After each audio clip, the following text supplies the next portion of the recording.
Pilar Baselga.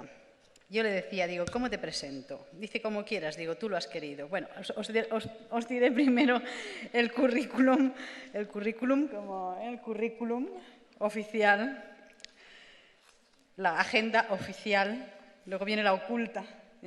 Es doctorada en Historia del Arte Contemporáneo por la Universidad Complutense de Madrid, licenciada en Historia del Arte y Arqueología por la Sorbona, nada menos, con un máster en Arte Moderno y Contemporáneo, también de allí, diploma de Estudios Avanzados por la Complutense de Madrid, colabora en el Centro Pompidou, en el gabinete del presidente Jean Maheu, profesora de Historia del Traje en el Instituto Europeo de Diseño de Madrid, también de Historia del Arte en la Escuela Diplomática de Madrid, en el Museo Thyssen, en el Museo del Prado. Colabora con el Instituto de Empresa en distintos cursos y seminarios de liderazgo, especializada en la divulgación del arte contemporáneo. Ha investigado diferentes métodos pedagógicos que favorecen el aprendizaje real y la integración plena de los conocimientos y los aplica combinando el visual thinking del Museo de MoMA. Vale, con el profesor Antonio Galindo. Y ahora mismo está investigando, es así, para tu tesis doctoral, el mito de Nuremberg, pervivencia de las dictaduras en el siglo XXI. Este es el oficial. El extraoficial yo no la conozco mucho, pero es que a mí me gustaría, le estaba diciendo a ella, me gustaría contaros muchas cosas de cómo se ha fraguado este congreso, el making of, vamos a decir así, ¿no? Entonces yo ya, cuando la vi por mi Facebook, vi una ponencia suya, digo, esta muchacha si quiere va a estar en el congreso. Y luego ya cuando hablé con ella digo, es una enfant terrible, es una niña traviesa.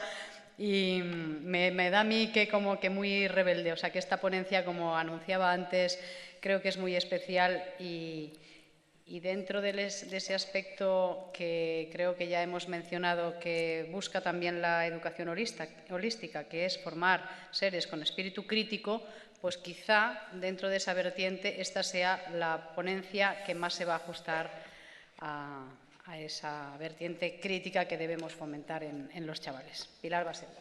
Muchas gracias. Se ha oído el besito. Sí, estoy aquí con mi micrófono de Madonna. Bien, entonces, desgraciadamente, a mí me gustaría hablar, como he oído a otros ponentes, de niños que hacen juegos y con balones y en el arenero y soñar y bailar, pero a mí me ha tocado hablar de algo que no es nada agradable contar. Y no me hace ninguna gracia lo que os voy a contar, que no es una historia, sino que es cómo es la realidad detrás de la cortina. He estado escuchando con mucha atención todos los ponentes y he llegado a la sensación de que la educación es como una caja en la que estamos metidos, en la que no estamos cómodos, hay mucha gente muy mal, hay acoso, hay enfados, hay ¿cómo se llama? Fracaso escolar, hay violencia en el aula. Creo que todos los que estamos aquí, tanto sobre el escenario como en la sala, somos conscientes de esto, queremos cambiarlo y no sabemos cómo. Y la sensación que yo he tenido es que estamos dentro de esa caja y cada uno que ha venido aquí con las ponencias está como diciendo, bueno, pues vamos a poner los muebles así. Pues no, mira, vamos a poner los muebles así, pero que estamos siempre metidos dentro de esta misma caja. No salimos de la caja. Entonces, yo lo que voy a intentar es explicaros qué es esta caja, por qué esta caja es así. Y una vez que hayamos escuchado esto, entenderéis por qué hay tanta violencia en el aula, por qué hay tanto acoso, por qué hay tanto fracaso, por qué estamos tan mal, por qué los profesores están quemados, burnout. Lo vamos a entender muy bien.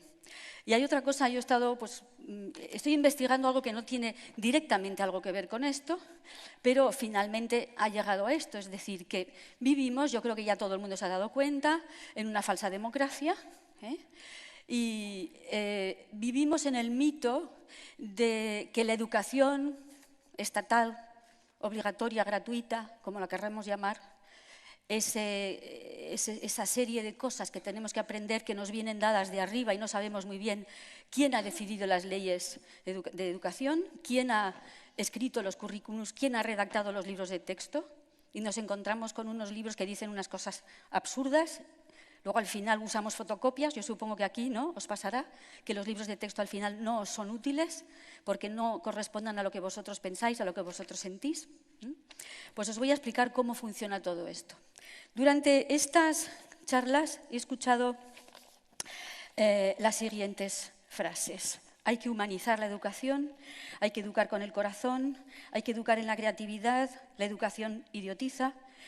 Pero también he escuchado otras frases que me han llenado de asombro, como hay que estudiar cosas inútiles, es inevitable, la escuela es un trance necesario, estudia lo que te dicen, diplómate y luego cámbialo. No estoy de acuerdo para nada con todas estas otras frases. Y también he sentido una contradicción muy grande entre casi todos los ponentes han dicho, por un lado, tenemos que recuperar nuestro niño interior, el niño que tenemos dentro es puro, inocente, perfecto, y eso es lo que tenemos que buscar, pero al mismo tiempo dicen que tenemos que evolucionar. Entonces yo digo, a ver, ¿cómo es esto? ¿Estamos evolucionando o hay que recuperar el niño? Es que son cosas completamente diferentes. Entonces, si conocéis a Máximo Sandin y conocéis su estudio sobre el concepto del evolucionismo de Darwin, que es en realidad una gran mentira, no venimos de ninguna ameba, no venimos de ningún mono y el origen del hombre es completamente desconocido. Por lo visto, se crea en el Cámbrico, hace 500 millones de años, aparecen la mayor parte de las especies conocidas hoy en el planeta Tierra. Pero es un gran misterio y desde luego yo no me siento venir del mono. Yo no soy un mono perfeccionado. Yo tengo algo espiritual muy fuerte y yo siento que soy un ser espiritual que está viviendo una experiencia humana. Es así como yo me siento, no me siento venir de un mono. Y yo no estoy en evolución. Yo lo que quiero es quitarme de encima todos los implantes, todas las mochilas, todas las creencias, todas estas cosas que me llevan diciendo y quedarme con mi verdadero ser. Yo a eso no lo llamo evolución. Lo llamo recuperar mi verdad, encontrar mi verdadero ser. Pero eso yo no lo llamo evolución, por eso me molesta mucho escuchar que se me propone una mejora a través de una evolución. Lo veo muy sospechoso. Bien, entonces, lo he puesto entre paréntesis, entre puntos de interrogación, pero ahí está. Bien, lo propio de las dictaduras, puesto que este descubrimiento mío viene del estudio de las dictaduras, las dictaduras se construyen, se sostienen sobre tres cuerpos. Uno que es el ejército para la defensa exterior, otro que son la policía y los servicios de inteligencia para el control interior y después la educación para el control de la mente, o sea, hiperinterior, ya directamente dentro de tu cabeza. Eso es el punto en común de todas las dictaduras, desde Hitler, pasando por Stalin, Mao y Franco. Bien, entonces fíjense que ¿dónde está la inteligencia en esta estructura? Cuando nosotros decimos servicios de inteligencia, estamos entendiendo qué son los servicios secretos. ¿Desde cuándo la inteligencia está en los servicios secretos? Yo pensaba que la inteligencia tenía que estar en la educación, ¿no? Pues ven, no está en la educación, porque ahora vamos a ver de qué se trata la educación. Entonces, para mí, la democracia sería una educación libre de la inteligencia, los policías, servicios secretos y jueces para investigar, detener y juzgar a los delincuentes y los corruptos, y luego, tercer punto, el ejército para la paz. Pero bien, vemos que realmente no estamos en esto.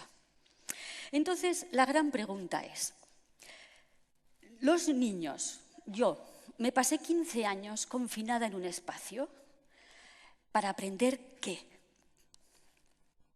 Pues salí sin saber cambiar una rueda, sin saber cocinar, sin saber usar un taladro, sin saber hacer mermeladas, sin saber cortar leña, sin saber coser un botón. Bueno, no miento, aprendí a coser porque mi madre cosía y yo tenía mucho interés y luego las setas tampoco las sé recoger. Es decir, que nada de eso hemos aprendido. Dice, bueno, una cosa tan importante como los movimientos de la luna, la astronomía forma parte de la educación, de la sabiduría del ser humano desde tiempos remotos, porque estamos viviendo en un conjunto, en un cosmos, no está solamente la Tierra. Entonces, fíjense que la luna cambia las mareas, será importante saber si estamos en cuarto creciente o en cuarto minguante. pues tampoco se estudia esto. Y además se estudian cosas que luego no se comprueban. No sé si habéis observado que la Luna ha cambiado de posición. ¿Os habéis dado cuenta? Desde el 2011 la Luna se ha tumbado. Digo yo que será un tema para hablar en algún noticiero, en algún programa. Pues por lo visto esto no interesa. Llevamos toda la vida con la Luna en forma de D cuando es creciente, en forma de C cuando es decreciente. ¿Os acordáis de esto, no? Bueno, pues ahora está tumbada. La imagen que tenemos ahora de la Luna es la que tenemos aquí a la derecha. Y yo todavía no he escuchado a nadie que me explique esto ni he encontrado nada. Bien. Entonces, aprendemos en el colegio a rellenar pues, el IVA, el IRPF, todo esto, ¿no? Luego tenemos que recurrir a gestorías, a gente especializada. Pues es una cosa que tenemos que hacer todos los días en cuanto montemos la primera empresa o hagamos cualquier cosa. Pues esto tampoco lo podemos aprender. ¿En 15 años no hemos tenido tiempo de hacer un papel de estos? Bueno, pero bueno, me vais a decir, es que se estudian cosas muy importantes en el colegio. ¿Así? ¿Proposición no de ley? A mí nunca nadie me explicó lo que era eso. ¿Quién marca el Euribor? ¿Sabéis quién marca el Euribor? La agencia Reuters. Me enteré el otro día. ¿En serio? Metéis Euribor en Wikipedia, tarará, farragoso, y al final dice, y al final el Euribor va a ser, pero ¿de quién es la agencia Reuters? De Rockefeller, Rothschild y todos estos. Bueno, entonces ya sabemos que son ellos los que fijan el Euribor, puesto que manejan el mundo. Que es una preferente, ojalá nos hubieran explicado un poquito mejor lo que hay de esto para intentar que no nos estafen. El señor de la ventanilla del banco en el cual hemos confiado todos nuestros ahorros, después nos va a meter doblada a nosotros o a nuestros padres que son indefensos. Esto es impresentable. Bueno, ¿alguien sabe lo que son los derivados? Yo creo que ni siquiera los propios que están en la bolsa saben lo que son los derivados, o sea que eso tampoco sabemos. Ahora, una cosa que me enteraba hace poquísimo. ¿Ustedes conocen la diferencia entre la Comisión Europea y el Parlamento Europeo? Cuando votamos en las elecciones, ¿a quién votamos? Bien, pues el Parlamento Europeo es lo que elegimos, pero quien decide las cosas en Europa es la Comisión Europea. Qué interesante, ¿no? O sea, hay dos cámaras, una a la que se le vota, que no hace nada ni decide nada, y otra que decide todo, donde nadie está elegido, donde están nombrados. Bien, pues esto tampoco lo sabía yo y esto pues me estoy enterando poco a poco, nunca es tarde. ¿Alguien sabe, precisamente este señor que tiene una cara de gremlin que mata? El Van Rompuy peligroso personaje, ¿alguien sabe por qué lo han nombrado a él? Justamente estaba en la reunión de Bilderberg el año que fue nombrado presidente de la Comisión Europea. Y este es el señor encargado de decirnos si mañana tenemos el 21% de IVA o el 32%. Es este señor, al que nadie ha elegido y que está reunido con los de Bilderberg justo antes de ser nombrado. Bien, es decir, que la Unión Europea, lo siento, no es una democracia, es una dictadura. Y os recomiendo un libro que habéis leído hace nada y por eso no está en el PowerPoint, que se llama Las raíces nazis de la Unión Europea. Está en PDF, libre, lo han escrito, a lo mejor ustedes conocen el Dr. Rath. El Dr. Rath es un alemán médico que lucha por curarse con vitaminas el cáncer y no con productos químicos, y ha hecho una fundación y esta es la que ha publicado este libro que es impresionante sobre cómo se crea la Unión Europea. No es el lugar de hablar de esto, pero que está ahí, las raíces nazis de la Unión Europea. Bien, también os quiero decir que tengo un blog que se llama No Morir Idiota, que es lo único que aspiro hoy en día, porque ser rica ya sé que nunca lo seré, entonces lo digo porque si metéis, por ejemplo, No Morir Idiota, las raíces nazis de la Unión Europea, os saldrá la reseña que he hecho del libro y ya os dará pues, todas las pistas, las páginas, los links y todo esto.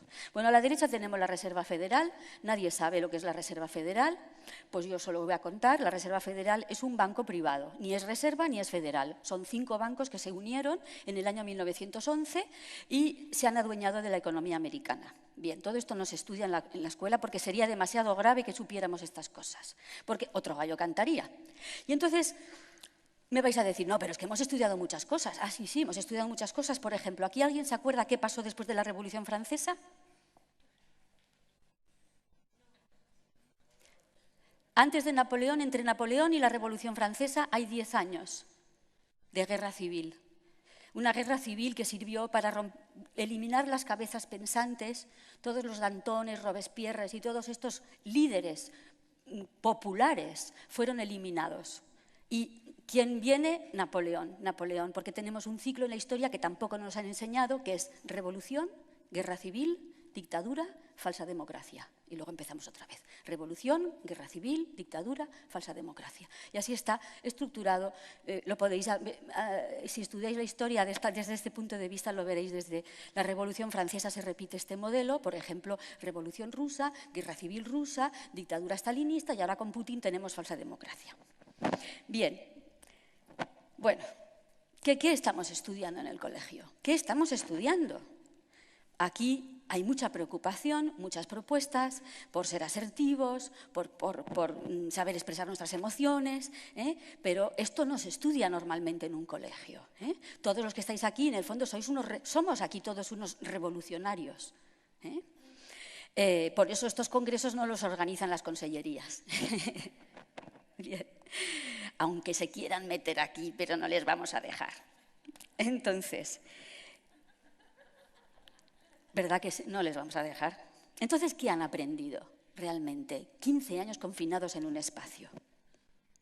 Han aprendido esto, es decir, a estar quietos durante 8 horas para después estar quietos en una fábrica. Los mejores van a las oficinas y los menos estudiosos van a las fábricas. Y esto es el propósito de la educación. Es un poco duro decirlo, ya lo sé, porque nos han contado otra película, pero la realidad es esta, que tenemos que socializarnos. Y socializarnos significa aguantar filas, aguantar atascos, comprar en supermercados comida basura. Eso es lo que aprendemos. Entonces, esto es lo que hemos aprendido, a estar 8 horas confinados, a obedecer horarios absurdos y normativas coercitivas, memorizar cosas que no entiendo ni comparto, buscar complacer al profesor para que me ponga buenas notas, aunque sea abandonando mis ideas propias, renunciar a mi unicidad, buscar parecerme al grupo. Ser raro en el colegio es lo peor que te puede pasar y empiezan a acosarte, ¿no? Entonces, a todas estas cosas de obediencia, sumisión, miedo al rechazo, dependencia, uniformización, todo esto se llama socialización, porque cuando nos metemos en la ingeniería social, porque la educación es ingeniería social, cuando nos metamos en la ingeniería social nos encontramos con los permanentes eufemismos, es decir, bonitas palabras para decir cosas terribles. Entonces, todo esto es destruir el libre albedrío, pero eso lo llaman socialización, no lo llaman destrucción del ser humano, que es lo que es. También los niños por su cuenta aprenden muchas cosas porque son muy listos, lo hemos visto todos. Y curiosamente, sin que nadie les diga nada, saben utilizar todos los cacharros. Nada más, se inventa una cosa y ya lo saben utilizar. Y yo estoy ahí que no me entero y ellos ya han ido y vuelto y ya lo saben hacer. Entonces, tienen una gran... Entonces, cada vez que nosotros permitimos copy-paste en el cole para un trabajo, estamos apoyando el fraude, el robo, la corrupción. El copy-paste es corrupción en vena. Entregar juegos a los niños, dejarles ver la tele directamente es colaborar a su destrucción y jugar con la PlayStation. Sabéis que el Pokémon es un juego que ha sido diseñado por ingenieros de ingeniería social. Está muy estudiado. No es mi especialidad, pero se podría hacer un curso sobre el peligro del Pokémon. Y el consumismo también es una cosa que está muy favorecido por los medios, el cine y por las televisiones y demás. Y luego también los niños, sin que nadie les dé clases, saben piratear música, bajarse las cosas. Es decir que... Bien, entonces, el fracaso escolar, ¿es una mala suerte? Vamos a ver. Entonces... me he puesto a estudiar y a leer, fíjense. Yo no sé si ustedes conocen este libro. ¿Alguien ha oído hablar de los protocolos de los sabios de Sion? ¿Nadie? Vale. Pues los protocolos de los sabios de Sion, si os metéis en Internet, por supuesto Wikipedia, que forma parte del control, no va a permitir que la gente lo lea como algo auténtico. Entonces, lo primero que te dicen es que son falsos. Pero resulta que este libro tiene un ejemplar en la biblioteca del British Museum con sello de entrada de 1906. Es decir, que no sabemos quién los escribió, pero sí sabemos que en 1905 se publicaron. Entonces, esto está escrito. Entonces, yo no sé quién lo ha escrito, No sé si son sionistas o antisionistas, pero ahí está escrito. Y lo que te quedas de plástico, porque te están describiendo lo que está pasando ahora. Entonces, ¿sabéis lo que los gentiles es el término que utilizan los judíos para nombrar a los que no son judíos? Bien, entonces así pues, para que los espíritus gentiles no tengan tiempo para pensar y reflexionar, es necesario distraerlos por medio de la industria y del comercio, es decir, trabajar y consumir. Pero resulta que en 1979 hay otro documento apasionante que se llama Silent Weapons for Quiet Wars, que quiere decir armas silenciosas como para guerras tranquilas, algo así sería. Dice, reescribiendo la historia y la ley y sometiendo a la población a distracciones de forma a provocar el desplazamiento de sus necesidades personales hacia prioridades externas altamente fabricadas, artificiales, esto previene su interés y su posible descubrimiento de las armas silenciosas y de la tecnología del automatismo social. Esto está escrito en el año 79, en un documento que se entrega a los participantes de la reunión Bilderberg en el año 79. Al principio de ese documento, que se puede encontrar en Internet libremente, el que lo publicó lo asesinó la policía, se llamaba Bill Cooper y era exmilitar, debía tener alguien que le filtró el documento. Total que lo que dicen al principio de este documento, que a mí me dejó de plástico, las 30 páginas más impresionantes que he leído en mi vida, estamos celebrando el 25 aniversario de la Tercera Guerra Mundial. Y digo, ¿cómo es esto? A ver, 1979, el 25 aniversario de la Tercera Guerra Mundial se empezó entonces en 1954. 1954 es la primera reunión Bilderberg que tiene lugar en el Hotel Bilderberg en Holanda. Y la había organizado el marido de la reina de Holanda, el príncipe Bernardo. El príncipe Bernardo había sido SA, y había trabajado en IG Farben. ¿IG Farben qué era? La fábrica que fabricó el gas sarín y el ciclón B de los campos de concentración y que después se llamará Bayer. Bien. Entonces, ¿cómo conseguimos esto? Esto es obtenido descomprometiendo sus mentes y espíritus, saboteando sus actividades mentales, proveyendo programas educativos de baja calidad en matemáticas, lógica, diseño de sistemas, economía y desmotivando su creatividad. Bien, cuando hace unas horas, gente decía, es que tenemos que educar en la creatividad. Y claro, yo profesora digo, pero ¿cómo voy a educar en la creatividad si es que todo el sistema es anticreativo? Yo sola, profesora, no me puedo enfrentar a un sistema anticreativo. Pues aquí lo tenéis, está implementado, está diseñado, no es una fatalidad, no es que los profesores sean malos, no es que la educación española no tiene medios, es que está diseñado así. Otra cosa, comprometiendo sus emociones, aumentando su egocentrismo y su gusto por las actividades emocionales y físicas. Multiplicando sus confrontaciones y ataques emocionales. Leed esto es impresionante. Violación mental y emocional por medio de un estancamiento constante en la violencia, la guerra, el sexo, en los medios de comunicación social y en particular la televisión y los periódicos. Entonces, cuando lees esto, ya entiendes por qué hay tanta violencia en el cine, en los videojuegos, por qué hay tanta basura de sexo, porque el sexo puede ser maravilloso, pero ese sexo maravilloso nunca aparece en televisión, ni siquiera en las películas, porque además el cine de Hollywood forma parte de todo esto. Dándoles en exceso lo que ellos desean, junk food para el espíritu y privándole de lo que realmente necesitan. Entonces, me vais a decir, eres paranoica, Pilar, esto no puede ser. Entonces vamos a seguir buscando textos. En 1901, un señor que se llama Edward Ross escribe un libro que se llama Social Control y dice, hay planes en marcha para reemplazar la comunidad, la familia y la iglesia con propaganda, educación y medios de comunicación de masas. Las personas son solo pequeños terrones maleables de pasta humana. Sigo.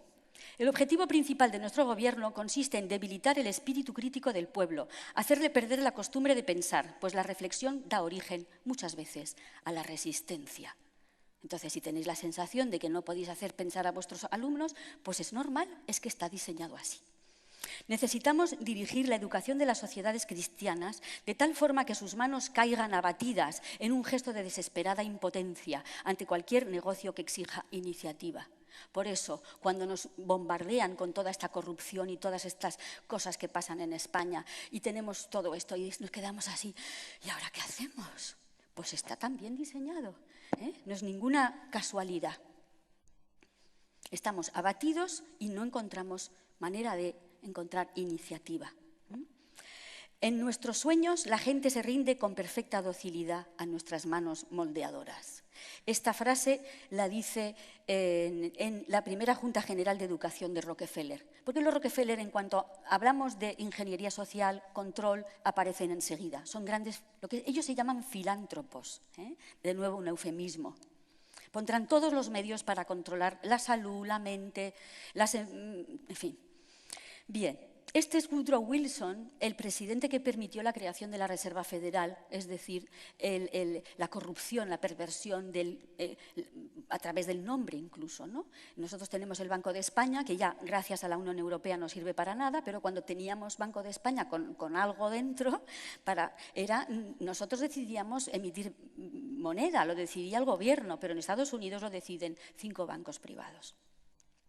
Pues miren lo que dice, queremos que una clase tenga educación liberal y queremos otra clase, una clase necesariamente muchísimo mayor que renuncie al privilegio de una educación liberal y se adapte para ejecutar tareas manuales específicamente difíciles. Pero en 1917 ya van a saco, estos que quieren controlar la educación y hay mucha gente que se está dando cuenta.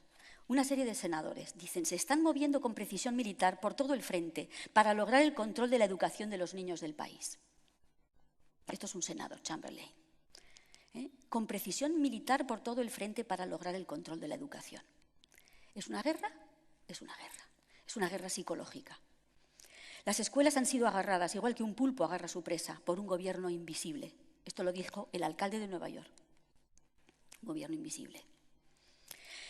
Ahora en 1928, otro texto. Estamos gobernados, nuestras mentes son moldeadas, nuestro gusto formado ampliamente por hombres de los que jamás hemos oído hablar. Aquellos que manipulan este oculto mecanismo de la sociedad constituyen un gobierno invisible que es el verdadero poder al mando de nuestro país. ¿Quién es Edward Bernays? Es el sobrino de Sigmund Freud y fue el creador de las relaciones públicas. Y habla de oculto mecanismo y gobierno invisible. Yo el año pasado di 2 conferencias a alumnos de quinto de periodismo y de quinto de relaciones públicas. No habían oído hablar nunca de Edward Bernays. Ni siquiera los que estaban estudiando relaciones públicas no sabían que el creador de las relaciones públicas era este señor. ¿Y por qué no se le dice a los alumnos que estudian 5 años que Edward Bernays es el creador de las relaciones públicas? Porque este señor se puso al servicio de la CIA y se puso al servicio de las mayores corporaciones, por ejemplo, del tabaco. Él se inventó una campaña para que las mujeres fumaran, porque las mujeres no fumaban, era cosa de hombres. Entonces él se inventó toda una campaña para que el cigarrillo se convirtiera en la antorcha de la libertad y así ganar el 50% del público que no fumaba por cuestiones tradicionales. También se inventó, por ejemplo, el desayuno de huevos fritos con bacon. Todos sabemos que es excelente, ¿verdad?, para la salud. Bueno, pues él consiguió que la gente se lo creyera. Vistió a unos señores con bata blanca, falsificó unos resultados de análisis médicos y dijo que era lo mejor que podían desayunar. ¿Por qué este empeño en vendernos huevos fritos con bacon para desayunar? Porque la industria cárnica tiene un excedente de cerdo y entonces había que vender el bacon sí o sí. Entonces, bueno, y los americanos y los ingleses están convencidos de que es un desayuno estupendo y además tradicional. Bien. Está en marcha un programa exhaustivo para permitir el control del comportamiento humano, otro de la Fundación Rockefeller. Skinner, los que habéis estudiado psicología habréis oído hablar de él, el creador, el gran líder del conductismo, dice, podemos conseguir un control bajo el cual los controlados, no obstante, se sienten libres, aunque estén siguiendo un código mucho más escrupulosamente que el que nunca existió bajo el viejo sistema.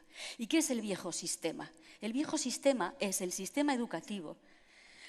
Para decirlo rápidamente, antes de que existiera la UNESCO. Ahora os lo cuento. Seguimos. Tenemos que seguir produciendo una clase social inculta. Claro, necesario, porque si no, con gente inteligente esto no se puede controlar. Esto es terrible también. La calidad de la educación dada a las clases inferiores debe ser la más pobre, de manera que la brecha de la ignorancia que aísla las clases inferiores de las clases superiores sea y permanezca incomprensible para las clases inferiores. Con tal discapacidad, incluso los mejores elementos de las clases inferiores tienen poca esperanza de extirparse del lote que les ha sido asignado en la vida. Esta forma de esclavitud es esencial para mantener un cierto nivel de orden social, paz y de tranquilidad para las clases superiores dirigentes. ¿Qué tal? ¿Cómo os estáis encontrando? Ahora necesitaríamos una relajación, ¿verdad? Un poco de música. Bien. Bien, entonces esto es muy importante. Fijaros esta frase. Con la mejora en las comunicaciones y en la educación, las clases inferiores se vuelven aptas para el conocimiento. Esto amenaza la soberanía de la élite. Por eso, cuando leéis el documento este de Silent Weapons, resulta que la educación va a ser realmente la meta, la diana. Si tenemos gente inteligente que piensa, que es autónoma, que es creativa, se nos va de las manos. Se van a empezar a dar cuenta de que que somos muy pocos los que mandamos y van a tener recursos para enfrentarse a nosotros. Lo que tenemos que hacer es que la gente no tenga recursos y se someta y obedezca. Bien, entonces, a lo mejor pensamos, es que esto pasa en Estados Unidos, en España no pasa. Bien, pues España es una democracia, claro, porque tenemos una constitución en la que dice que entre las libertades está una de las libertades fundamentales de los españoles es la libertad de la enseñanza. Pero 4 renglones más abajo pone que la enseñanza es obligatoria. Y yo pregunto, ¿puede ser algo libre que es obligatorio? La enseñanza libre existió en el pasado. Es que es muy interesante.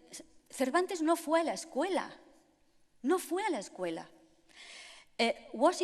George Washington no fue a la escuela, fue 2 años, entre los 10 y los 12 años. Lo mismo Thomas Edison, lo mismo Benjamin Franklin. No hace falta ir a la escuela. Allá afuera, en una de las mesas, hay un libro de Arno Stern que dice, yo no fui a la escuela, y es un chico brillante. Porque si estás rodeado de gente, y muchos de nosotros tenemos a nuestro alrededor gente que sabe muchísimo, pero están ocupados trabajando, ganando dinero, y en vez de dar a lo que nos rodean, lo que sabemos nosotros, pues entregamos los niños a las escuelas. Bien, entonces, aquí os pongo algunos de los libros más impresionantes que he leído sobre este tema. El de John Taylor Gatto está en la red en español, traducido por un independiente, que os vendrá muy bien, porque ahí viene mucho detalle. Entonces, hay que recordar que en la Grecia de Atenas, la escuela era para los esclavos. La gente, los ciudadanos atenienses, ellos no iban a la escuela. Y scolé significaba ocio. Tener scolé es tener tiempo de educarte. En cambio, en Esparta, la sociedad sí que había escuelas y las familias entregaban sus hijos a la escuela para que fueran formados militarmente. En Roma es muy interesante porque aparece la figura del pedagogus. Y pedagogus es el esclavo. El esclavo que instruye. Entonces dice, el magister docet, es decir, es docente, pero el pedagogus inculca la lección. Entonces el pedagogo es el esclavo que inculca una lección de la que no tiene ni idea. Esto es, como decir, la etimología de la palabra. Bien, en la Edad Media existe una manera de educar a las clases elevadas, sobre todo a las clases religiosas, con el trivium, que todos conocemos, gramática, retórica, dialéctica, y el quadrivium, aritmética, geometría, astronomía y música. Como pueden ver, aquí no hay diferencia entre letras, ciencias, astronomía, geografía, arte, todo está unido. Todo está unido. ¿Qué es que ha quedado de esta instrucción maravillosa de la escolástica? Pues de la gramática, reglas, que los niños aprenden, memorizan y no se enteran bien de qué va. Literatura un poquito, pero poco. A mi hijo con 11 años le mandaron que leyera o con 12 el Cantar del Mío Cid, que yo lo abrí y ni siquiera lo podía leer porque no entendía nada.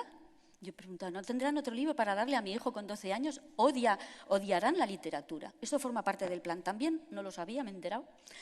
Luego la retórica tampoco se estudia y luego la gente no sabe hablar en público, no sabe defender una tesis, no sabe presentarse para ir a trabajar. La dialéctica, la gente, por ejemplo, en la televisión se ve, la gente no sabe hablar, no sabe discutir. Es hablo yo, hablo yo, hablo yo. Cada uno habla y se cuenta su cosa, pero no hay dialéctica en el sentido de utilizar los argumentos del otro para rebatirle. Pues esto se estudiaba. Mi padre me contó que cuando él iba a los jesuitas hacían clases de dialéctica. Bien, la aritmética, cálculo complejo, ha desaparecido. numerología, es decir, el sentido sagrado de los números, ha desaparecido. La geometría, pues es mínima, geografía también mínima, topografía 0, astronomía 0 y música 0. Entonces, cuando decimos, ay, todo esto lo hizo Leonardo da Vinci, es un hombre del Renacimiento. No, no, no es que fuera un hombre del Renacimiento, es que en aquella época la gente que se instruía con una visión holística, completamente de 360 grados. Todo es interesante en este mundo. No hay que separar por asignaturas. Esto forma parte del plan. Y además, Leonardo da Vinci nunca fue a la escuela. Nunca.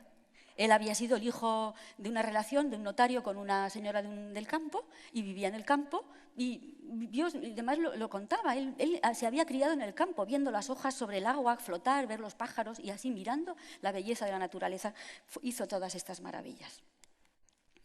Bien, entonces, la etapa de la Ilustración, que nos la han vendido como la panacea, la cosa más maravillosa que hay, ojo con la Ilustración, porque en la Ilustración aparecen una serie de ideas que si Rousseau era un ecologista, el primer ecologista, y es un hombre que dice cosas muy bonitas, también dice una cosa terrible, que es que el hombre es un animal social, acordaros de esto porque después Darwin lo va a utilizar, y también dice que hay que igualar a la humanidad, y eso es terrible, porque somos todos diferentes.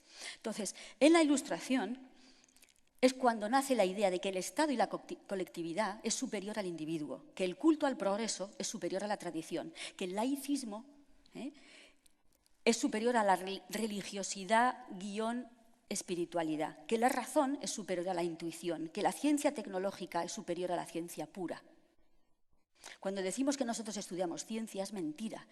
Estudiamos tecnología, es decir, ciencia aplicada. La ciencia pura es la que busca la verdad, sin aplicaciones prácticas.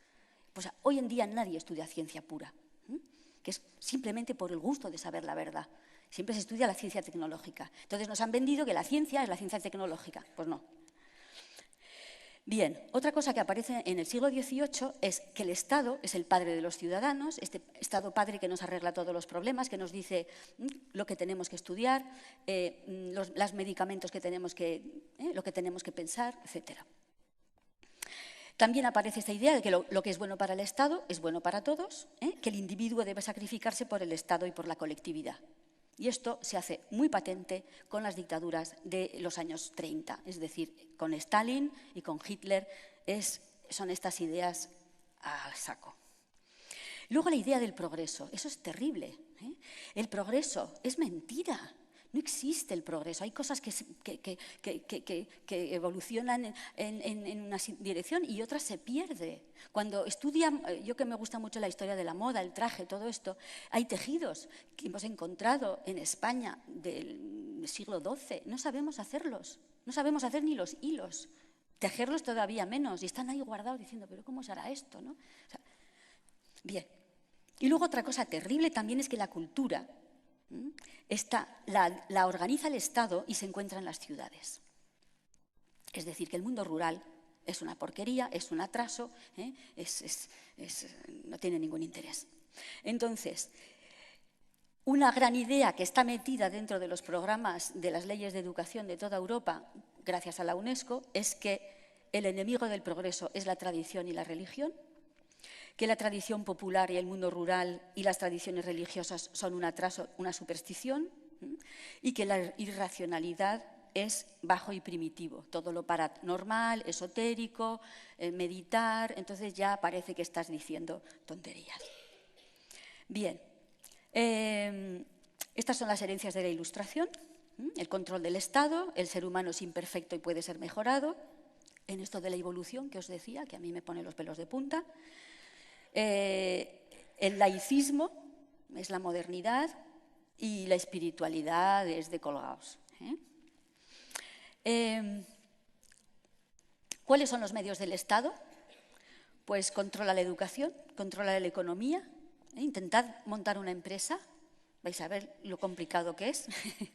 Vienen todas las normativas, los impuestos. Y entonces esto también forma parte del plan, porque no conviene que haya pequeñas empresas, que haya pymes, es mucho mejor que haya multinacionales. Las multinacionales no tienen problemas, para ellas hay SICAF, hay soluciones estupendas, pero para el pequeño empresario le ponen un montón de problemas. Y esto forma parte de este plan, de que estemos absolutamente sin podernos mover, ¿no? Y luego lo que es peor es la libertad de conciencia, que va a ser el resultado de este machaque, ¿no? Entonces, nos han dicho, el Estado somos todos. Pero yo no tengo la sensación de que el Estado, que yo soy el Estado. Al contrario, yo siento que el Estado me oprime y me abusa de mí y me está estrujando todo el tiempo. Porque siempre cuando pasa algo hay que preguntarse cui prodest, que significa en latín quién se beneficia. ¿Quién se beneficia del atentado de las Torres Gemelas? Pues sirve para atacar a Afganistán. Ah, qué interesante. Y así todo, ¿no? Bien, entonces siempre hagamos esta pregunta. Entonces, ¿quién se beneficia de todo esto? Las élites, que son los banqueros más las farmacéuticas, que están todas unidas con el mundo del armamento y de las petroleras. Y son las que realmente gobiernan el mundo. ¿Y esto cómo es posible? Porque no gobiernan directamente, tienen intermediarios. Y estos intermediarios son los políticos que nosotros votamos democráticamente. Y lo bueno de la crisis, que yo estoy encantada con esta crisis y todos los sobres de Bárcenas y los casos y los urdangarines y todas estas cosas, es que por fin están cayendo las máscaras y nos estamos dando cuenta realmente de cómo funciona esto, de que esto de democracia no tiene nada. Nosotros les votamos porque creemos sus mentiras y luego ellos, con esto de que tienen mayoría absoluta, hacen lo que les dicen sus amos, que están por encima de ellos. Entonces, la Revolución Francesa, que nos la han vendido como la cosa más maravillosa del mundo, son ideas maravillosas, pero hay una especialmente que me molesta, que es la igualdad. Igualdad, igualar. Esto es la igualdad. O sea, nos tenemos que someter por igual. Y ya veis que todos los culitos son diferentes. ¿No? Ahora, no sé si conocéis a este fotógrafo que se llama Spencer Tunick y que esto reunió a 20.000 personas en la Plaza del Zócalo en México y la gente lo hizo gratuitamente. A mí, yo no sé, la fortuna que me tienen que pagar para que yo haga eso. Vamos, tengo una idea de mí misma muy, muy, muy elevada para hacer eso, ¿no? A ellos les gusta, pero esto es lo que hacemos, pero voluntariamente. Esto es una especie de símbolo de lo que estamos haciendo todos los días. Todos los días hacemos esto. Ya estamos preparados para que...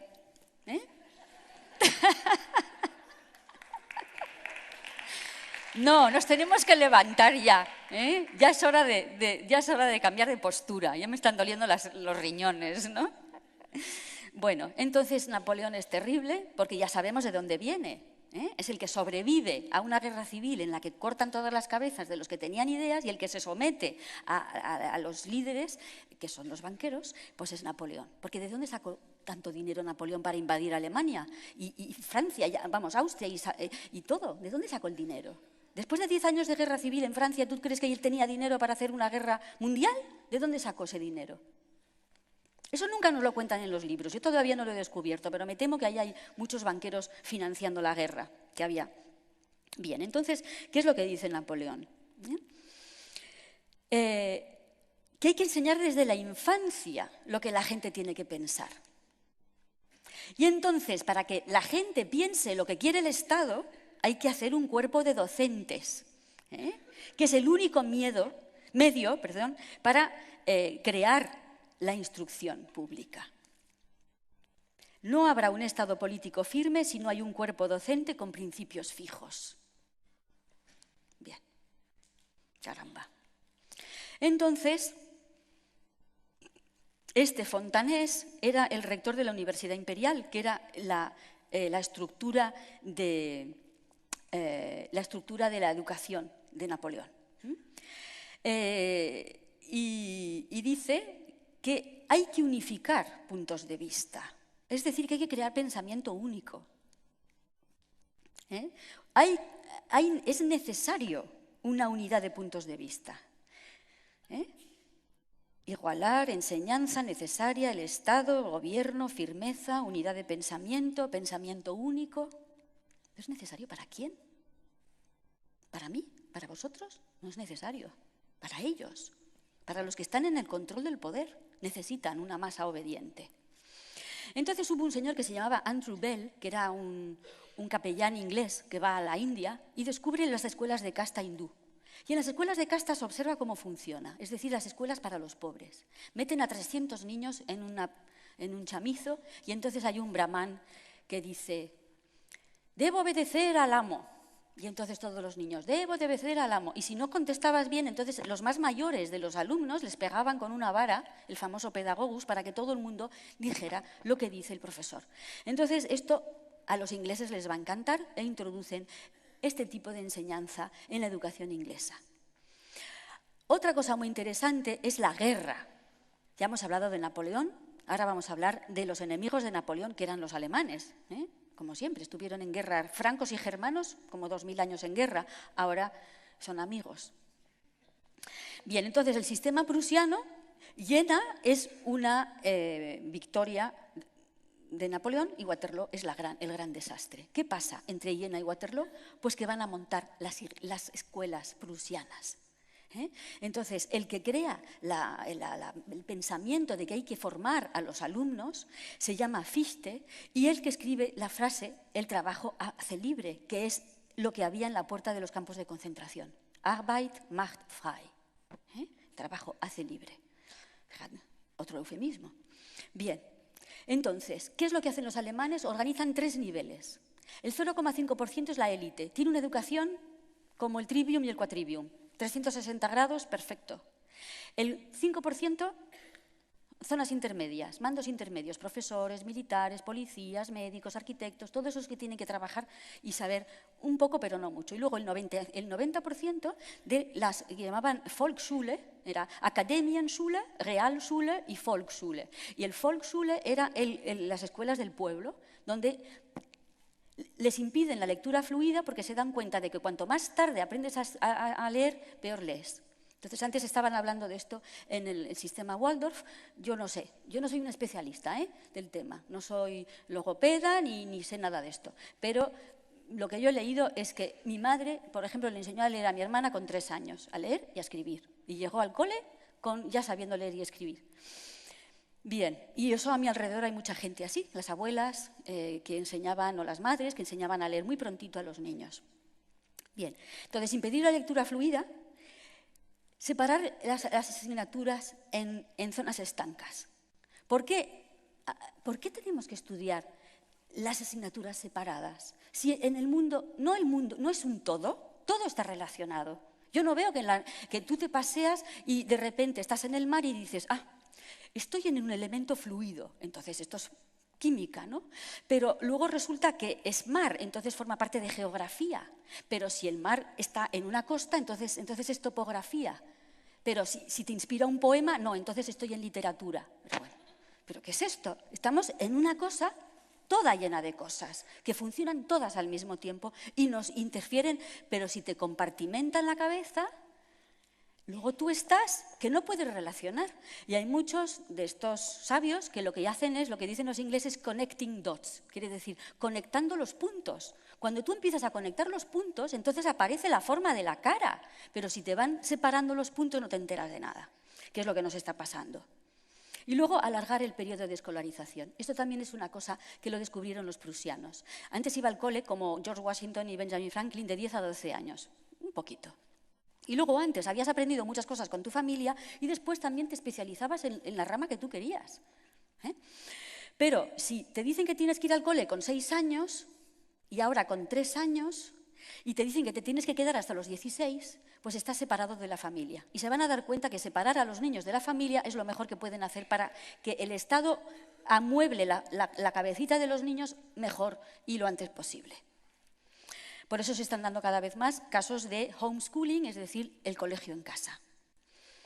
Bien, hay que mantener a la población distraída y en la confusión. Yo cuando veo, cuando viene en tren, aquí, viene en el tren y delante de mí una madre le da un jueguito. Y yo decía, pero está precioso el campo. Se subieron en Cuenca y se bajaron en Albacete, estuvieron 25 minutos. ¿Por qué no miran el paisaje? Porque es lo que yo hacía cuando viajaba con mis padres. Una palabra que empieza por C. ¿Vosotros no habíais hecho eso cuando viajáis? Claro, pues no, ahora ya no, ahora está con la maquinita. Y le sacaban la maquinita para que el niño no quería jugar con eso, pero se la daba para que el niño no se aburriera. Digo, pero bueno, qué horror. Entonces, todo el tiempo están los niños ocupados en cosas. Hay que generar ignorancia, confusión, distracción, desorganización. Por ejemplo, la historia de la lectura por las imágenes, yo no lo sabía, esto es un sistema para sordomudos. Y se dieron cuenta de que era muy útil enseñar a leer a la gente que no es sordomuda como si fuera sordomuda. ¿Por qué? Porque si tú aprendes que perro es un perro, pero no deletreas, cuando te ponen pero, no sabes leer. Entonces, si sabes leer, si sabes deletrear, como has oído la palabra pero, pues ya sabes lo que quiere decir. Pero si te han enseñado la palabra en conjunto, tú luego ya no puedes deletrear. Entonces, dificulta la lectura, que es uno de los programas. Por eso, cuando a mí me dicen que los niños de ahora no leen, digo, bueno, está funcionando, lo están haciendo fenomenal. Eso es lo que quieren. Entonces, ahora nos vamos a los protocolos de los sabios de Sion y dicen, el sistema de represión del pensamiento ya está en vigor en el método llamado enseñanza por medio de la imagen, que debe transformar a los gentiles en animales dóciles que no piensen, que necesiten la representación de las imágenes para comprender. Bien, entonces ahora viene la parte más terrible para mí, que ha sido el descubrimiento, porque yo, claro, soy de historia del arte y como me han compartimentado, nunca me habían hablado de la psicología. La psicología formaba parte de la filosofía, hasta que llega un alemán, los alemanes en esta historia tienen un papel protagonista, el señor Wundt, Wilhelm Wundt. Él era médico y entonces él decide que la psicología, que viene de psique, alma, no tiene que ver con el alma. Porque el alma no existe, porque no es ni medible ni cuantificable. Entonces el alma no existe. Lo que sí existe son conexiones neuronales. Y nosotros somos una especie de cosa ahí eléctrica con conexiones neuronales. Y la psicología pasa a ser una rama de la medicina. Y lo que es interesante es que, interesante observarlo, es que inmediatamente van a venir los Rockefeller y compañía a coger estas ideas y decir, esto nos va a venir de miedo, porque ahora vamos a hacer la psicología de la educación. No existía la psicología de la educación. ¿Por qué hace falta? ¿Por qué la educación tiene que ser una cosa de médicos? La educación no es del corazón. No es, entonces, ¿por qué de médicos? ¿Por qué de expertos en conexiones neuronales? Es gravísimo esto. Bien, entonces, ¿qué es lo que nos vamos otra vez a los protocolos de 1905 y encontramos? He aquí por qué es necesario que nosotros arruinemos la fe y arranquemos de los espíritus gentiles el principio mismo de la divinidad, sustituyéndolo por los cálculos y las necesidades materiales. Aquí está todo lo que está pasando ahora, y lo que os decía antes, el laicismo. El laicismo que nos lo venden como la modernidad. Y dentro del laicismo lo que hay es un rechazo a la espiritualidad, y a ese ser espiritual, y a esa alma que tenemos, y a esta cosa maravillosa. ¿Os habéis preguntado por qué han suprimido el latín, el griego, la filosofía y la música de nuestra enseñanza? Porque la filosofía es que nos hace pensar por qué estamos aquí. El latín y el griego son nuestras raíces. No entendemos las palabras. Si sabemos latín y griego, entroncamos con nuestras raíces. Entonces, se trata de cortar nuestras raíces a toda costa. Bien, fijaros, la lucha encarnizada por la supremacía, los choques de la vida económica crearán, mejor dicho, han creado ya sociedades sin ideales, frías y carentes de sentimientos. Es increíble, 1905, ya lo habían planificado todo. Estamos en una sociedad fría y todo esto viene de este maldito, lo siento, Wundt, que dice que pone en marcha la historia de los electrochoques. Entonces, Wundt crea en Leipzig una escuela de psicología que va a tener a estos personajes, Pavlov, Stanley Hall, Thorndike, John Dewey y Skinner, que son los más famosos, y son los que van a utilizar electrochoques para curar o ver qué pasa, y entonces es normal utilizar al ser humano como una rata de laboratorio para ver cómo funciona.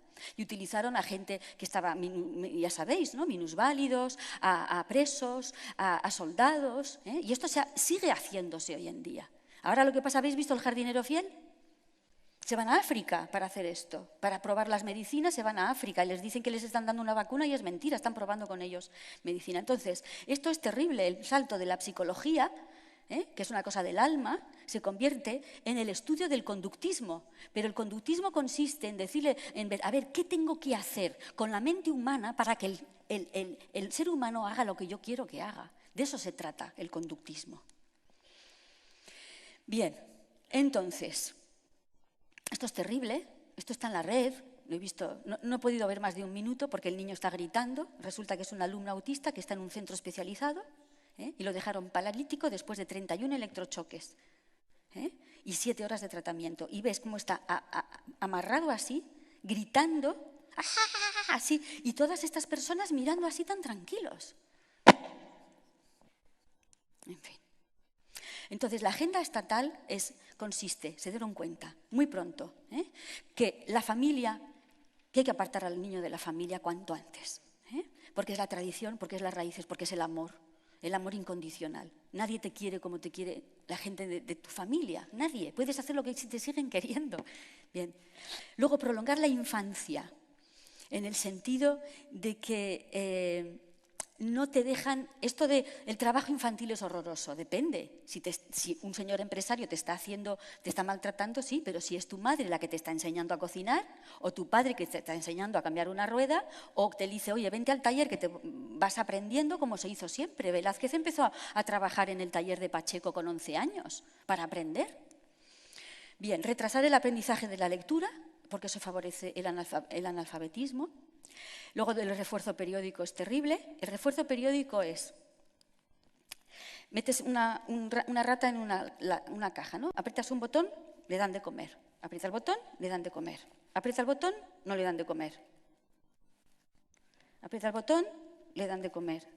Aprieta el botón, no le dan de comer y no ha apretado el botón y al final no sabe qué tiene que hacer. Entonces, esto pasa mucho en el sistema educativo, aunque no lo querramos, pero no siempre el alumno recibe el premio que le corresponde, porque es la historia de las notas. Esto es también una cuestión. ¿Por qué tenemos que ponerle notas a los niños? Esto es una gran discusión, porque cada uno hace lo que puede muchas veces, o a veces no, en fin, es muy complicado lo de las notas. Luego, la violencia en el aula, que está apareciendo últimamente, desde unos últimos años, el desprestigio del maestro, esto también forma parte del plan. También yo no sabía, pero por lo visto. Cuando el maestro tenía el poder de castigar al alumno, entonces el alumno tenía un respeto, porque había un cierto poder. Pero tú, al privar al maestro de la capacidad de poder castigar, entonces se desmadra la clase y entonces se genera el caos. Y entonces, al generarse el caos, es el niño el que va a pedir la autoridad y va a pedir el castigo y va a pedir las normas. Pero, de paso, se desestructura y se genera un caos que se parece después al caos que hay en la sociedad. Y entonces después dices, mira, sí, necesitamos control, necesitamos cámaras de vigilancia, porque así estamos más seguros, porque la gente es muy mala y nos roba. Yo he contado que desde mi casa hasta el Museo del Prado tengo 25 cámaras que me filman, 25, y no vivo muy lejos. Pues eso es que es indignante que te tengan que filmar. Porque somos todos presuntos terroristas, cuando sabemos dónde están los terroristas, ¿no? Y los ladrones. Bien, entonces esto es lo que se llama el sistema de problema-reacción-solución. Tú quieres aplicar una normativa, entonces generas un problema. Ese problema crea una reacción y entonces tú así puedes aplicar la solución. El 11S es uno de esos casos, por ejemplo. Vamos a atacar a Afganistán, necesitamos una excusa. Bueno, vamos a montar un ataque para después decir que son el Bin Laden, que está metido ahí en una cueva, que cómo supieron que estaba ahí en aquella cueva todavía no lo sé, pero bien. Y esto se ha utilizado en el ataque del Maine, ¿os acordáis? Eso ya está reconocido, en fin. Bueno, la idea esta de que un profesor, un maestro que lleva toda la vida, tiene que pedirle a un médico, a un experto, a un psicólogo, tiene que pedirle su opinión, porque es como, de nuevo, desprestigio de los maestros. ¿Qué pasa? Que no tenemos experiencia suficiente, nosotros como profesores tenemos que pedir la exigencia de los maestros. Bueno, la obediencia y la sumisión. El hedonismo, esto es muy interesante, las publicidades que siempre te venden todo con facilísimo, rapidísimo, divertidísimo, todo tiene que ser así, si no el niño no está contento. La idea de que lo corporativo es lo bueno, yo cuando veo a mi alrededor gente joven que tiene 20 y tantos, 30 años, están empezando a trabajar para una gran empresa, y cómo se dan cuerpo y alma, y yo sé que los están estrujando, no puedo hablar del tema, ¿no? Y después, cuando tenga 45 años, le darán una patada, o 40, le darán una patada y cogerán a otro. Y él ha dado todo por la empresa, ¿no? Bien, entonces, una cosa que yo no sabía. ¿Ustedes saben cuándo fue la primera ley de educación? ¿A que nunca os lo han dicho? ¿Por qué tiene que el Estado que decidir por ley lo que nosotros sabemos perfectamente que tienen que estudiar nuestros alumnos y nuestros hijos? ¿Por qué es el Estado? Pues fijaros, la historia viene de la UNESCO. La UNESCO se forma en el año 46 y en el año 69 van a crear un libro que se llama Apprendre à être, aprende a ser. Fijaros qué nombre más bonito, ¿verdad? Aprende a ser. Y este libro es el que ya puedes encontrar la mayor parte de las ideas que hemos dicho ahora. Es decir, el hombre está en evolución permanente, los valores éticos vamos a quitarlos, los valores morales los quitamos, filosofía y todo esto no sirve para nada. Ahora hay que centrarse hacia que el sistema educativo favorezca el sistema económico. Pues esto viene de la UNESCO. Y la UNESCO lo que quiere es que todos los países que son miembros de la UNESCO tengan la misma educación. Y eso es lo que se llama normalizar. Bien, pues entonces lo normalizan y hacen una ley en España en el año 70, que es la primera ley de educación, que se llama la ley de Villar-Palasí. A lo mejor os suena. Bueno, antes de esa ley, es decir, antes de 1970, ¿qué pasa? ¿Que los españoles no eran inteligentes? Mis padres se formaron en los años 30, nacieron en los años 20. Mi padre fue a una escuela de jesuitas, mi madre a una escuela pública y eran súper cultos, sabían de todo. Y no había hecho falta ni libros de texto, ni leyes educativas, ni LOGSES, ni BUPS, ni COUS, ni nada de esto. Ellos estudiaron lo que se había estudiado siempre en los colegios, porque los profesores sabían muy bien lo que enseñaban. Bien.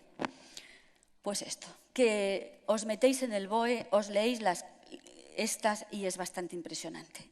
En el Real Decreto del 2004 dice lo siguiente, que hay que destacar la importancia de la ciencia, pero ya sabemos que la ciencia no es ciencia, que es ciencia tecnológica, ¿vale? Entonces dice, en el hogar y la vida diaria hay que recordar que hay fibras textiles, pinturas de paredes y cosméticos, en la construcción materiales aislantes y barnices.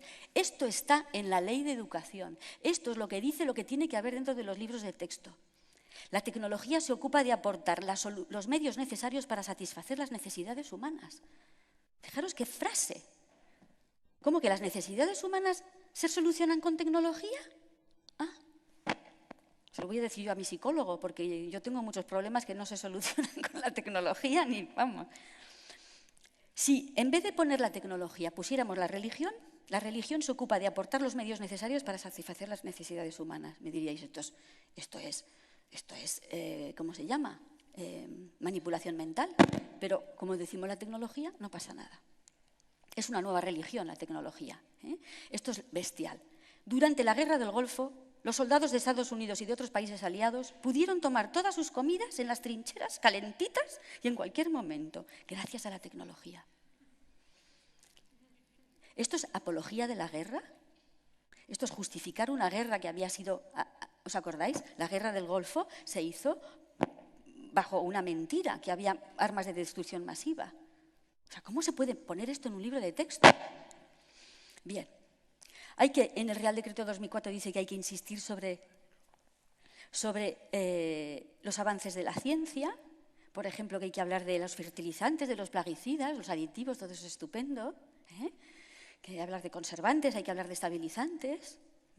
Por ejemplo, el mayor adelanto ha sido el empleo de compuestos hormonales sintéticos para incrementar el peso del ganado vacuno en explotación intensiva. En el libro Anaya. Y encima tienes que comprar estos libros. Es que ni regalaos los querría yo. No, encima, es que es terrible. No, ya. Ahora os voy a dar ideas. Ya termino y os voy a dar ideas porque esto es insoportable. Bueno, esto es increíble. Los coches eléctricos serán los coches del futuro. Utilizan un combustible barato y poco contaminante. El único problema es que las baterías no duran mucho. 3 frases, 3 mentiras. El primer coche más rápido fue un coche eléctrico, que ganó una carrera con coches de gasolina en el año 1898. Era un coche de un belga que se llamaba La Jamais Contente, la nunca feliz. Ganó un coche eléctrico. Después, Henry Ford y Thomas Edison hicieron un coche eléctrico, que estaban a punto de sacar. Y en 1914 les quemaron los 2 almacenes donde estaban fabricando los coches eléctricos. Y de repente se olvidaron del proyecto, ya todo de gasolina. Y encima, cuando nos dicen que no hay baterías, las baterías de ferroníquel todavía funcionan, tienen 100 años y todavía funcionan estas. Es mentira lo de las baterías. Todos hemos visto esas antenas de telefonía móvil subidos arriba de una montaña. ¿Todos hemos visto eso? ¿Cómo se alimentan esas antenas de telefonía? ¿Hay alguien ahí pedaleando? ¿Ven un motor de gasolina? ¿No? Tienen de estas baterías de ferroníquel que duran 50 años, pero esas no están en el mercado, porque si no nos liberaríamos de las eléctricas y de todos estos. En fin. Bien. La experiencia ha mostrado que el método más simple de control de la población es el mantenerlo ignorante de los principios básicos de los sistemas, por un lado, siempre llevándolo a la confusión, desorganización y distraído con temas sin importancia real, por otro lado. Entonces, yo me he puesto a pensar y digo, las soluciones las tenemos nosotros. O sea, nosotros nos tenemos que negar. Como profesores nos tenemos que negar, hablar con el director del colegio y decir, no más libros de texto. Se acabó de financiar estas editoriales que son, como veis, están al servicio de la destrucción del ser humano. Vosotros sabéis perfectamente que cada colegio tenga sus propios currículum y cuando un padre traiga a su alumno a vuestro colegio, le digáis, miren, nuestro currículum es este. Nosotros vamos a enseñar esto. ¿Le gusta? Vale. O sea, y porque además, lo sé, porque un amigo mío es director de colegio, vienen las editoriales y les dan comisión. Coño, hay que decirlo. Pero es que están haciendo picadillo con la mente de nuestros hijos y encima se están lucrando. Es como Bárcenas, es lo mismo, pero a nivel peor porque son nuestros hijos, no es dinero, son nuestros hijos, el corazón de nuestros hijos que están destruyendo y luego salen a buscar trabajo y no encuentran trabajo porque están ya machacados, porque ya no creen en ellos, porque ya no pueden inventar. Entonces hay que negarse, hay que quemar. Yo soy terrible para esto, yo ya estoy volviéndome nazi también, ¿no? Hay que quemar las malditas Barbies. Yo recuerdo tener una Barbie a la basura, o sea, directamente, la pira. Yo recuerdo tener una Barbie, tenía yo 8 años, y yo miraba a la Barbie con sus vestiditos, me miraba en el espejo y digo, Pilar, qué fea eres. Mira, eres baja, eres morena, no tienes esas tetas, no tienes esas caderas y tienes unas piernas gordas y cortas. ¿Pero qué? Y viví con eso, estuve a punto de ser anoréxica por la maldita Barbie. Y luego, ¿por qué? Yo me acuerdo, mi hijo lo he educado en comida muy sana, siempre. Y cuando iba a los cumpleaños de los niños, a los McDonald's y compañía, no podía comer. Porque no le gustaba nada de lo que había en las hamburguesas, y ni los nuggets, ni nada de eso. Y encima después de esa mierda de comida, le daban un cucurucho lleno de chuches químicos y que mi hijo tampoco comía. Y entonces yo decía, ¿pero qué es esto? Y luego los juegos. Los juegos están diseñados para que los niños sean violentos y que no tengan empatía, porque desde que nacen hasta que llegan a 20 años, ¿cuántos asesinatos han visto? ¿Cuánta sangre han visto? Ya es completamente normal. Esto que han pasado de que han destruido las casas rurales en Galicia. Pues ¿cómo no van a ser violentos y les divierte romper cosas? Si es lo único que hay en sus juegos. No existe otro juego. Y encima las madres dándoles, cuando hay un paisaje precioso, dándoles para que el niño juegue con la maquinita. No. ¿Y cómo no? Hacerlo todo en familia. Lo poco que sabes, enséñaselo. Enséñale tú lo que sabes hacer. Que todas sabemos hacer mucho. Luego, la historia de las guarderías, madres de día que se están poniendo en marcha, la escuela en casa, esto que os he dicho, los colegios, nada de libros de texto. Todo se tiene que hacer de una manera desde el corazón, pero hagámoslo ya. Que no nos impongan a nosotros lo que tenemos que decirles a nuestros alumnos, a nuestros hijos. La televisión, yo me siento al lado de mi hijo, bueno, ya es mayor, y comentamos, o sea, es visión crítica. Yo no enciendo la televisión para que él esté ahí. No, me pongo a su lado y digo, bueno, fíjate tú, pues esto te están diciendo esto, pues esto te están diciendo lo otro, ¿no? Claro, pero que es un... No, es verdad. Le tengo que agradecer a mi hijo que me dice, mamá, por favor, no te vistas de hippie. Ponte elegante. Y digo, vale, venga. Bueno, y por supuesto, el contacto con la naturaleza es tan importante, ¿eh? Que cocinen con nosotros, y educar en la autonomía. Y luego hay una cosa que ya termino, es que rechazaré los exámenes tipo test, por supuesto. Es una cosa que no quiero, que no quiero dejar de decir y que me ha dolido un poco en este, yo soy muy sincera, en este congreso, es ver que hay negocio con el sufrimiento de los niños. Es decir, que hay empresas que se dedican a ayudar a los niños que están mal. Por un lado es normal, quieren ayudar, pero por otro lado hay negocio. Y a mí, donde hay negocio, lo siento, hay intereses de que eso, hay intereses de que no se arregle. Entonces, ¿veis la caja, no? He intentado romper esa caja. No necesitamos esta educación.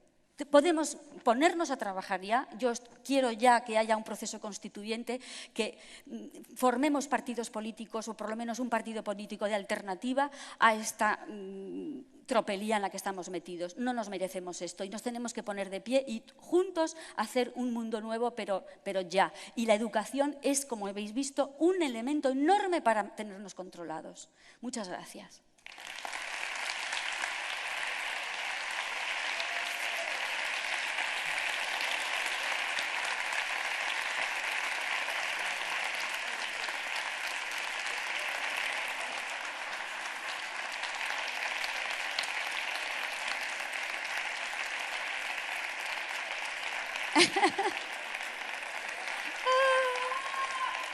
¡Ay, guapísima! Muchas gracias. Mi corazón.